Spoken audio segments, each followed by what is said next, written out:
ಸ್ನೇಹಿತರೆ ನಮಸ್ಕಾರ. ನಾನು ರವೀಂದ್ರ ಜೋಶಿ. ತಮ್ಮೆಲ್ಲರ ಶುಭೇಚ್ಛೆಯೊಂದಿಗೆ ತಮಗೆ ಹೇಳಿದ ಹಾಗೆ ನಾನೀಗ ಮಹಾಕುಂಭ ಮೇಳದಲ್ಲಿದ್ದೀನಿ, ಪ್ರಯಾಗರಾಜ್ನಲ್ಲಿದ್ದೀನಿ. ಪ್ರಯಾಗರಾಜ್ನ ಅರೈಲ್ ಅನ್ನುವಂಥ ಘಾಟ್ನಲ್ಲಿದ್ದೀನಿ. ಇಲ್ಲಿ ಸೆಕ್ಟರ್ 24, 25, 26 3 ಸೆಕ್ಟರ್ಗಳು ಈ ಪ್ರದೇಶದಲ್ಲಿದ್ದಾವೆ. ಇದು ಯಮುನಾ ನದಿಯ ದಡೆ. ಆ ಸೈಡು ದಂಡೆಗೆ ಹೋದರೆ ನಿಮಗೆ ಗಂಗಾ ನದಿಯ ದಂಡೆ ಸಿಗತ್ತೆ. ಅಲ್ಲಿ 1 ರಿಂದ 22 ಸೆಕ್ಟರ್ಗಳವರೆಗೂ ಅಲ್ಲಿದ್ದಾವೆ. ಇಲ್ಲಿ ನಾನು ತಂಗಿರುವಂಥ ಟೆಂಟನ್ನು ತಮಗೆ ತೋರಿಸ್ಲಿಕ್ಕಾಗಿ ಸಂಚಿಕೆಯನ್ನು ಮಾಡ್ತಾ ಇರೋದು. ಇಲ್ಲಿ ಜನ ಯಾವ ರೀತಿ ಬರ್ತಾ ಇದ್ದಾರೆ ಮೊದಲು ನೋಡಿಬಿಡಿ. ಅದಾದ ಮೇಲೆ ತಮಗೆ ನಾನು ಇಲ್ಲಿಯ ಸಂಪೂರ್ಣ ಟೆಂಟಿನ ಮಾಹಿತಿಯನ್ನು ನೀಡ್ತೀನಿ. ಜನ ಕನಿಷ್ಠ ಎಂದರೂ 6 ರಿಂದ 7 ಕಿಲೋಮೀಟರ್ ನಡ್ಕೊಂಡು ಅರೇಲ್ ಘಾಟ್ವರೆಗೂ ಬರಬೇಕು. ಯಾವುದೇ ವಾಹನದ ಜನದಟ್ಟಣೆ ಇರೋದ್ರಿಂದ ವಾಹನದ ಸಂಚಾರಕ್ಕೆ ಅನುಮತಿಯನ್ನು ಸರ್ಕಾರ ಕೊಟ್ಟಿಲ್ಲ. ನಡ್ಕೊಂಡು ಬರ್ತಾರೆ. ಈಗ 29ನೇ ತಾರೀಕು ವಿಶೇಷವಾದ ಸ್ನಾನ ಇರೋದರಿಂದಾಗಿ, ಶಾಹಿ ಸ್ನಾನ ಇರೋದರಿಂದಾಗಿ ಜನದಟ್ಟಣೆ ತುಂಬ ಜಾಸ್ತಿ ಆಗಿದೆ. ಅದ್ರ ಬಗ್ಗೆ ಆಮೇಲೆ ಮಾತಾಡ್ತೇನೆ. ಈಗ ಟೆಂಟ್ ಹೌಸ್ ಬಗ್ಗೆ ನಾನು ನಿಮ್ಮೆದುರಿಗೆ ಪ್ರಸ್ತುತಪಡಿಸ್ತಾ ಇರೋದು, ಅದರ ಮಾಹಿತಿಯನ್ನು ನೀಡ್ತಾ ಇದ್ದೀನಿ. ಇದು ಕಾಮಧೇನು ಟೆಂಟ್ ಹೌಸ್ ಅಂತ, ಕಾಮಧೇನು ಸ್ವೀಟ್ಸ್ ಆ್ಯಂಡ್ ಕಾಟೇಜಸ್ ಅಂತ ಇರೋದಿದು. ಇಲ್ಲಿ ಸುಮಾರು 10 ಟೆಂಟ್ಗಳಿದ್ದಾವೆ. ಇಲ್ಲಿ ಒಂದು ಟೆಂಟನ್ನು ನಾವು ಮೊದಲೇ ನಿಗದಿಪಡಿಸಿದ ಹಾಗೆ ಬುಕ್ ಮಾಡಿದ್ದರಿಂದಾಗಿ ಲಭ್ಯ ಆಯಿತು. ಈಗ ಯಾವುದೇ ರೀತಿಯಾದಂಥ ಟೆಂಟ್ಗಳು ಇಲ್ಲಿ ಸಿಗ್ತಾ ಇಲ್ಲ ಅಂತ ಹೇಳಲಾಗ್ತಾ ಇದೆ. ಸಂಪೂರ್ಣ ಸುಸಜ್ಜಿತವಾದಂಥ ಟೆಂಟ್ ಹೌಸ್ಗಳು ಈಗ ಬೇರೆ ಹೋಟೆಲ್ಗಳಲ್ಲಿ ಯಾವ ರೀತಿಯ ಸೌಲಭ್ಯ ಇರುತ್ತೋ ಅದೇ ರೀತಿಯ ಸೌಲಭ್ಯವನ್ನು ಇಲ್ಲಿ ಮಾಡಲಾಗಿದೆ. ಅದರ ಒಂದೊಂದಾಗಿ ಮಾಹಿತಿಯನ್ನು ತಮ್ಮೆದುರಿಗೆ ಈಗ ನಾನು ನೀಡ್ತೇನೆ. ಇಲ್ಲಿ ಒಂದೊಂದು ಕುಟೀರಕ್ಕೆ ಒಂದೊಂದು ಹೆಸರು ಕೊಟ್ಟಿದ್ದಾರೆ. ಇದು ತ್ರಿವೇಣಿ ಕುಟೀರ ಅಂತ ಮೊದಲೇ ಟೆಂಟ್ ಇದು. ಇಲ್ಲಿ ಎದುರುಗಡೆ ಬಾಲ್ಕನಿ ಇರುತ್ತೆ, ಹೊರಗಡೆ ಒಂದು ಹೂಕುಂಡವನ್ನು ಇಡಲಾಗಿದೆ, ಚೇರ್ ಇರುತ್ತೆ. ಇದು ಕಾಟೇಜ್ ನಂಬರ್ 2. ಇದು ನಾನು ವಾಸವಾಗಿರೋದು 3ನೇ ಕುಟೀರದಲ್ಲಿದ್ದೀನಿ. ಈ ಕುಟೀರದ ಒಳಭಾಗದಲ್ಲಿ ಏನಿದೆ ಅಂತ ತೋರಿಸ್ತೀನಿ. ಇಲ್ಲಿ ಜಿಪ್ ಇದೆ. ಈ ಜಿಪ್ಪನ್ನು ಹಾಕಿ ಕೆಳಗಡೆ ಲಾಕ್ ಮಾಡುವಂಥ ವ್ಯವಸ್ಥೆ ಇದೆ.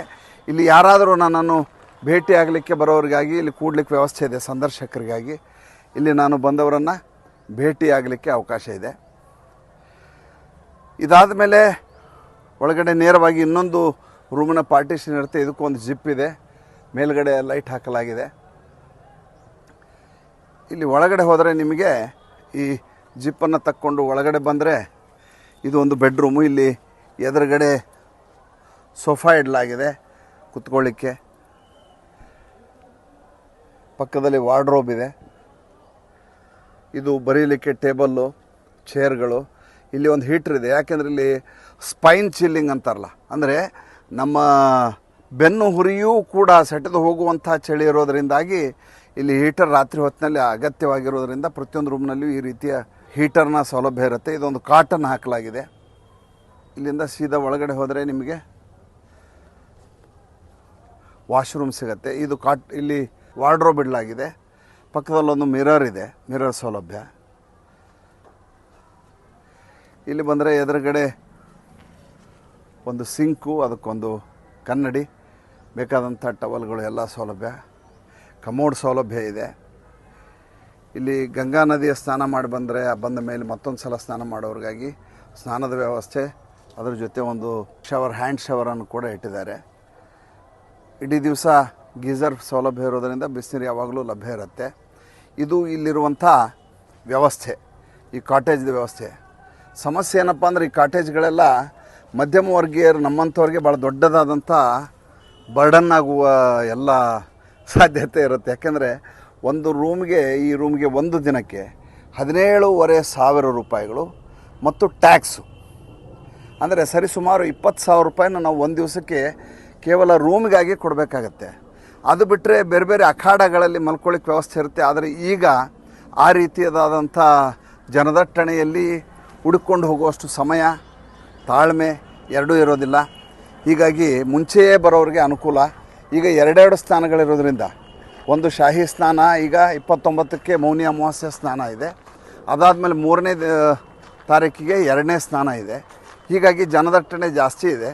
ಇವತ್ತು ಅಮಿತ್ ಶಾ ಅವರು ಇಲ್ಲಿಗೆ ಬರ್ತಾ ಇದ್ದಾರೆ. ಹೀಗಾಗಿ ಸಂಚಾರ ನಿಯಂತ್ರಣವನ್ನು ತುಂಬ ಕಟ್ಟುನಿಟ್ಟಾಗಿ ಮಾಡ್ತಾ ಇದ್ದಾರೆ. ಎಲ್ಲ ಕಾಟೇಜುಗಳು ಫುಲ್ ಇದ್ದಾವೆ. ಜನ ಎಲ್ಲ ನದಿಯ ದಂಡೆ ಮೇಲೆ ಬೇರೆ ಬೇರೆ ದೇವಸ್ಥಾನಗಳಲ್ಲಿ ಓಡಾಡ್ಕೊಂಡಿರೋದ್ರಿಂದ ಇಲ್ಲಿ ಯಾರೂ ನಿಮ್ಗೆ ಜನ ಕಾಣೋದಿಲ್ಲ ಇಲ್ಲಿ. ರಸ್ತೆಯಲ್ಲಿ ಓಡಾಡಲಿಕ್ಕೆ ಆಗಲಾರದಷ್ಟು ಜನ ಇದ್ದಾರೆ. ಒಟ್ಟಿನಲ್ಲಿ ಈ ಟೆಂಟ್ ಹೌಸಿನಲ್ಲಿರೋದು, ನದಿಗೆ ಹೋಗೋದು, ಸ್ನಾನ ಮಾಡೋದು, ಗಾಯತ್ರಿ ಜಪ ಮಾಡೋದು, ದೇವರ ಧ್ಯಾನ ಮಾಡೋದು, ದೇವರ ಜೊತೆ ಅನುಸಂಧಾನ ಮಾಡ್ಕೊಳ್ಳೋದು, ಇವೆಲ್ಲ ಒಂದು ಜೀವನದಲ್ಲಿ ಒಂದು ಪೂರ್ವಜನ್ಮ ಸುಕೃತ ಅಂತ ನನಗನ್ಸುತ್ತೆ. ಯಾಕೆಂದರೆ ಎಲ್ಲರಿಗೂ ಈ ಸೌಲಭ್ಯ ಇರೋದಿಲ್ಲ ಮತ್ತು ಎಲ್ಲರ ಸಂಕಲ್ಪಗಳು ಬಹಳಷ್ಟು ಸಲ ಈಡೇರೋದೇ ಇಲ್ಲ. ನಾನೇ ಕಳೆದ ಬಾರಿ ಅರ್ಧಕುಂಭ ಆದ ಸಂದರ್ಭದಲ್ಲಿ ಬರಬೇಕು ಅಂದವನಿಗೆ ಬರಲಿಕ್ಕೆ ಸಾಧ್ಯವೇ ಆಗಲಿಲ್ಲ.